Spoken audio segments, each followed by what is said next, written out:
without immediately judging. So just to tune in is the first step, right? Just tune into it, right? Without judging it immediately. Second thing is allow discomfort and sensations without trying to immediately change them, right?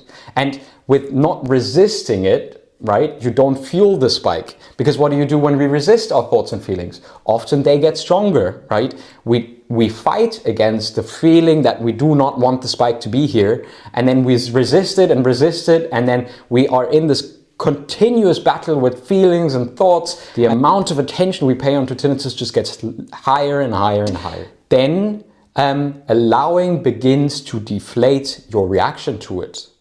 But after A, we have M, and M is make room. Make room to experience whatever is there.